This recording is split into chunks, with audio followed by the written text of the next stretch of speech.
Disney didn't hire 77,000 people to babysit adults. Every single one of those cast members has a job at a specific trained, often scripted job, Ross, and most guests have absolutely no idea what it is. And that gap? That's where the friction lives. That's where the awkward moments happen, where the lines slow down, where the magic quietly leaks out. Not because Disney failed, but because guests walked in treating every person in a costume or a name tag like a general-purpose help desk.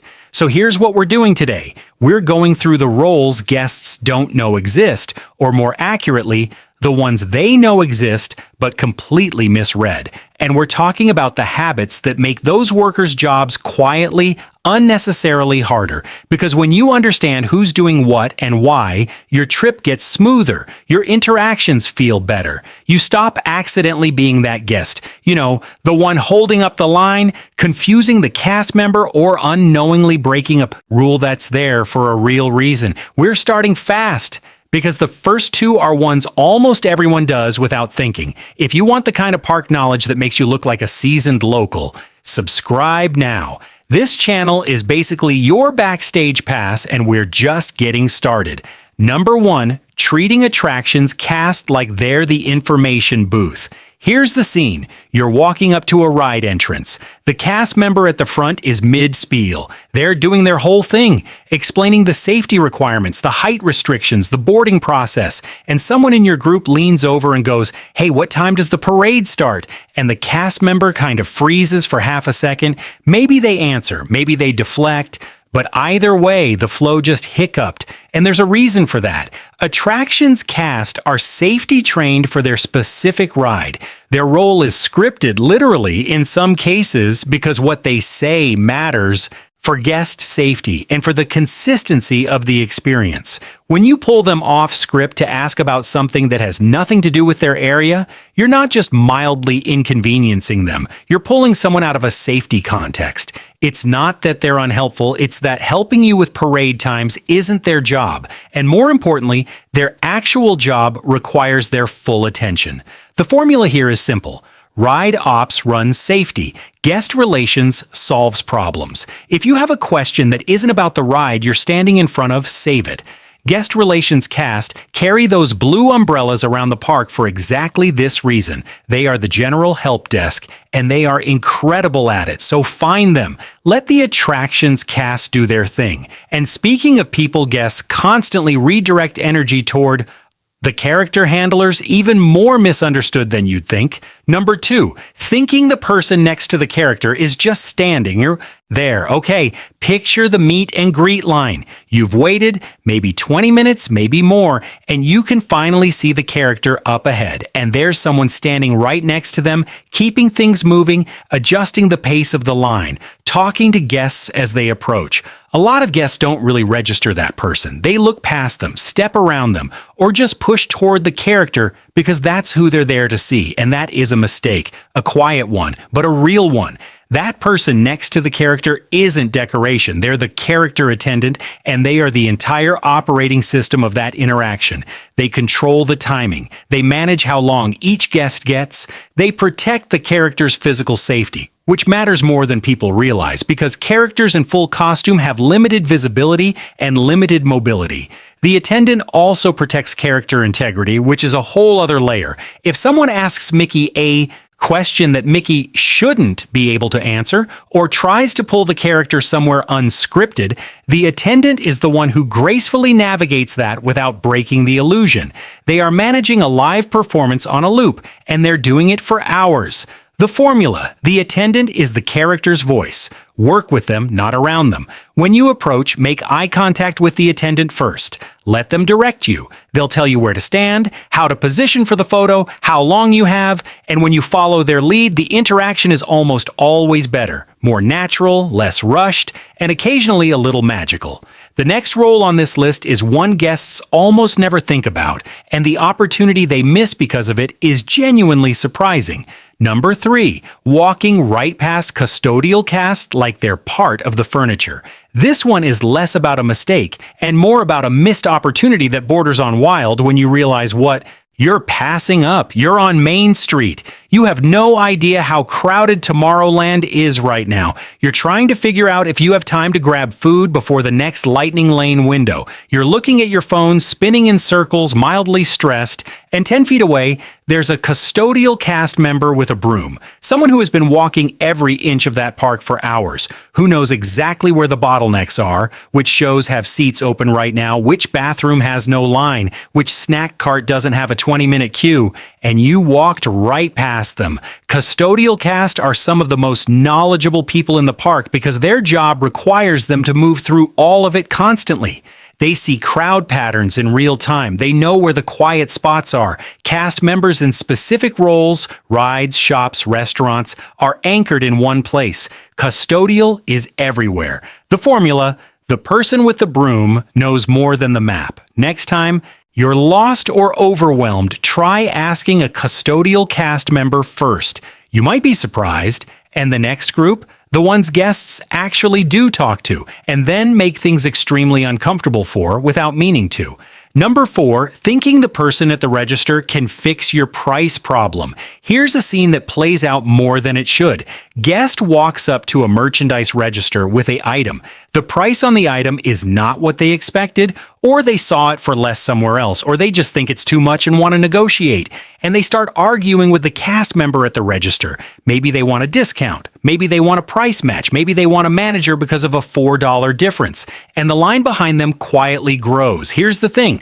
Merchandise cast at the register have zero pricing authority. They cannot override a price. They cannot give you a discount. They cannot pull stock from the back because you're sure you saw it there yesterday. These are not decisions that were given to them. Not because Disney doesn't trust them, but because that's just not their function in the system. The register is a checkout, full stop. If you have a genuine pricing issue, an error, a discrepancy, something that actually needs to be addressed, that goes to guest relations, not the register. The formula: the register is a checkout, not a negotiation table. If something's wrong, take a breath, thank the cast member, and go find guest relations. Let the line move. Let the cast member do their job.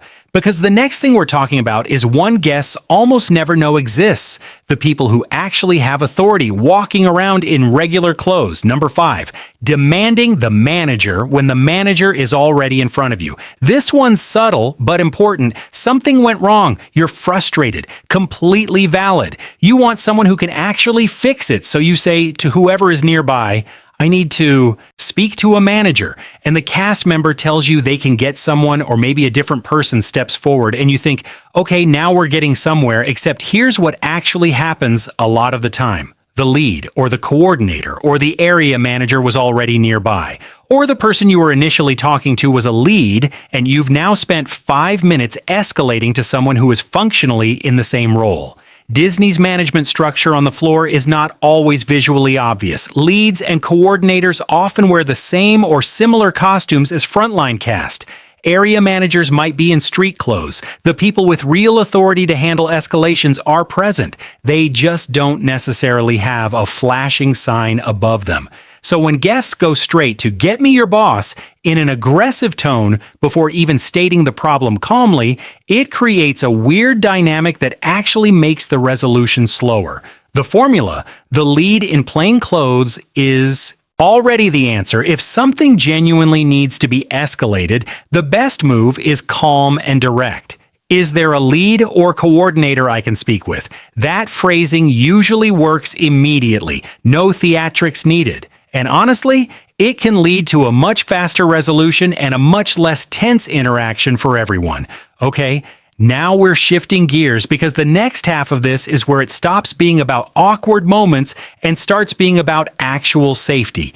Stay with me. Think you know who's who now? We're only halfway through, and honestly, the second half is where most people's blind spots live, because we've talked about the visible roles, the ones you can see and interact with directly, but what's coming next involves the roles that guests actively make dangerous without realizing it. And we're expanding beyond just the park itself into transport, hotels, and the spaces in between. This next one, cast members have real stories about.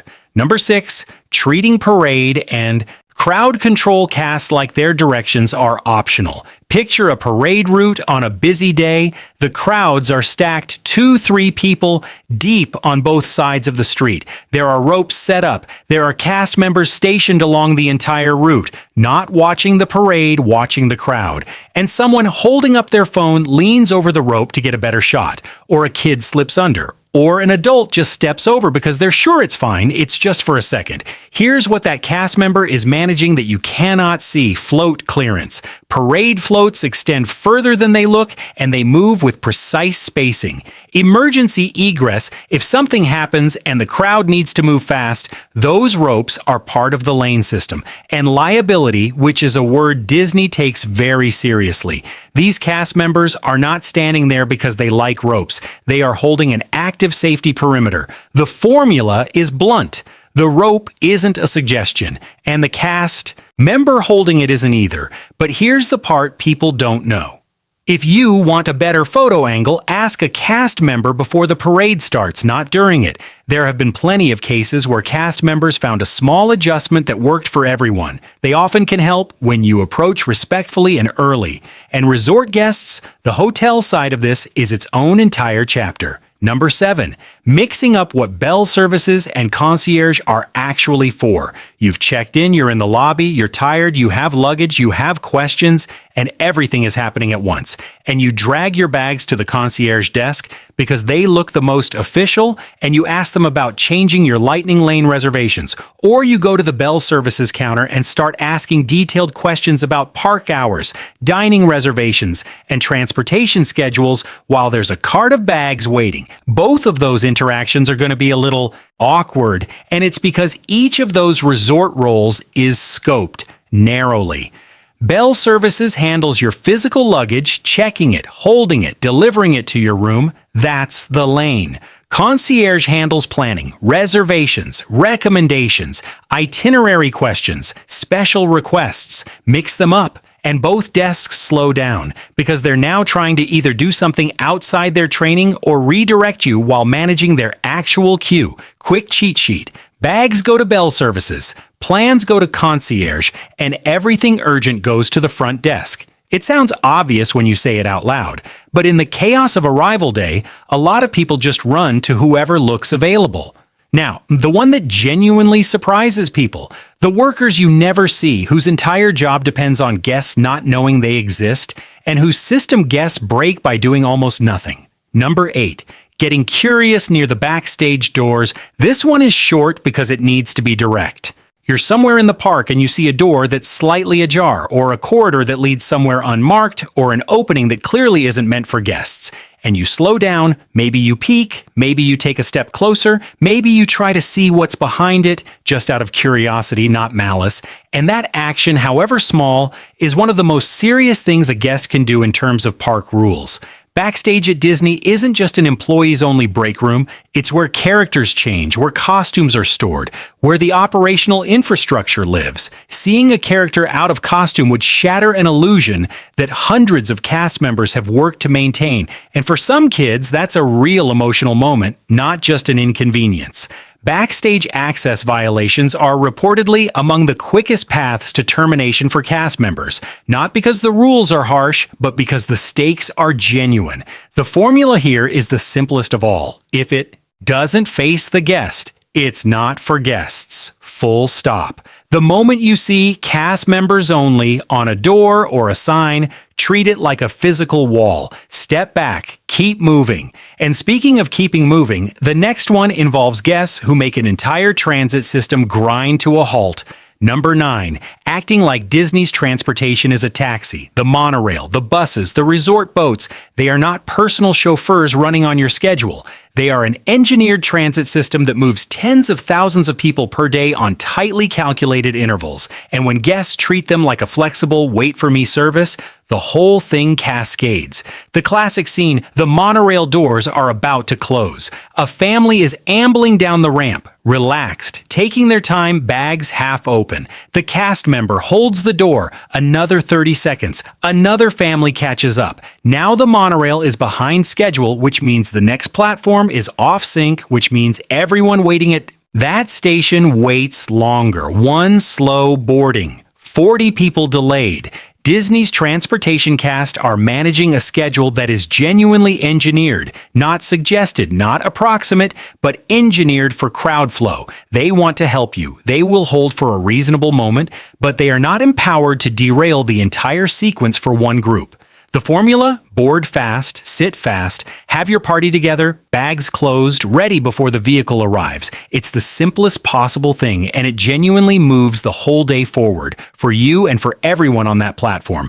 And the final role, this one involves people that guests are usually the most comfortable around, which is exactly why they forget to treat them like professionals. Number 10, interrupting PhotoPass photographers and treating entertainment cast like background music. You're walking through the park and you see a PhotoPass photographer set up with a family. They're mid-shot, the lighting is right, they've done the whole positioning thing. The kids are actually looking in the right direction for once, and someone walks right through the frame, just directly through. Doesn't register it, moves on. In another part of the park, there's a street performer in the middle of a bit, completely in character, and someone taps them on the shoulder to ask where the nearest restroom is. Both of those interactions have the same root.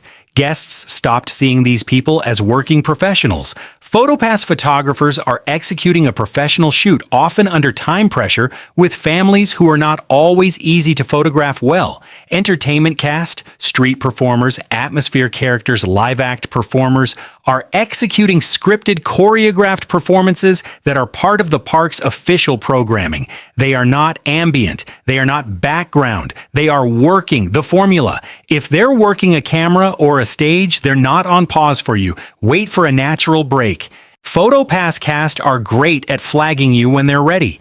They'll make eye contact. They'll wave you over. They'll create the moment. You just have to let the current one finish. And that brings us back to where we started. 77,000 people. Every single one with a job. And the guests who have the best days, the ones who feel like the trip ran like clockwork, like every interaction went smoothly, like the magic actually held, those guests aren't lucky. They're just paying attention to who's doing what. They ride with the attraction's cast, not against them. They follow the character attendant's lead. They stop and ask the custodial worker for directions. They don't argue at the register. They stay behind the rope. They board fast. They let the photographer finish the shot. None of it is complicated. None of it requires anything more than a small shift in awareness. The magic isn't some separate mystical layer floating above the operations. It's the operations run by real people with real roles and real constraints. And when guests work with the system instead of through it, the whole thing just works better. That's not a guarantee, and it's not a transaction. It's just how it plays out most of the time. Which role on this list surprised you the most? Drop it in the comments and tell me if you've ever accidentally broken one of these rules. No judgment, seriously? We've all held up a monorail or walked through a photo once. That's what comments are for. Next up, the unwritten rules of Disney dining that even annual pass holders get wrong. Because what happens at a table service restaurant is a whole other level of missed signals. And if today felt like you got a Backstage pass without the lanyard, subscribe. There's a lot more where this came from.